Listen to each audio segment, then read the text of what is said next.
السلام عليكم ورحمة الله تعالى وبركاته. كل الأمة السودانية، والله يا شباب أنا ما عارف أبدأ من وين، لكن أقسم بالله أنا جاي أقدم اعتذار لكل سمعت مني مسبة من كل القبائل السودانية، لأنه الموضوع حقي ده أخذ مجرى سياسي وقبلي، وأنا ما أتبع لأي حزب، لا أمثل كواهلة، لا أمثل زغاوة، ولا أمثل أي زول.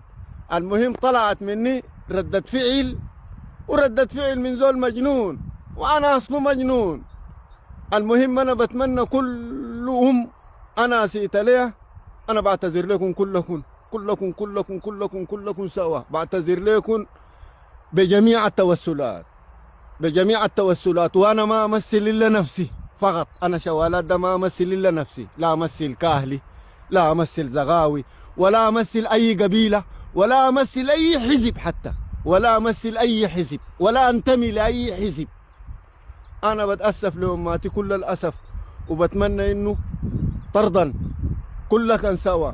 أنا بتمنى اعتذاري ده يوصل للكل، وبتمنى زي ما شيرتوا المسبات وفبركتوها، بتمنى تفبركوا لي دي ذاته، تفبركوا لي الاعتذار ده وتزيدوا لي اعتذار شوية.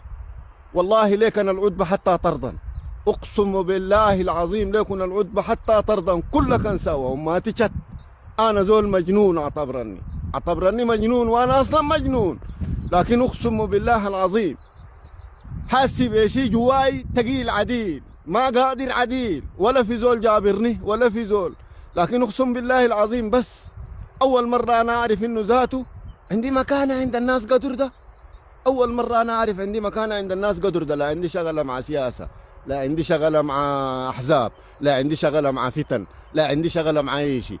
يا جماعة انا بعتذر للجميع، للكل. اي سمعت مني انا بعتذر ليها.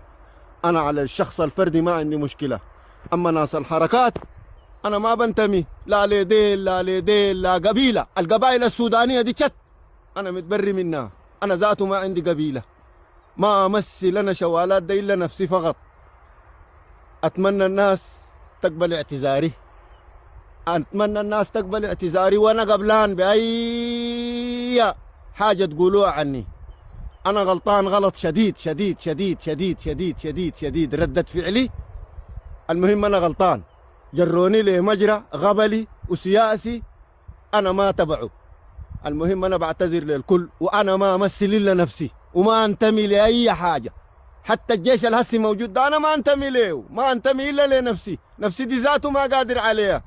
سلام عليكم يا ناس. اعتذار لكل ام مني، لاي انا سئت ليها. عليكم النبي يا شباب، شيروه ووصلوه، وبتمنى العفو من الجميع. السلام عليكم يا ناس.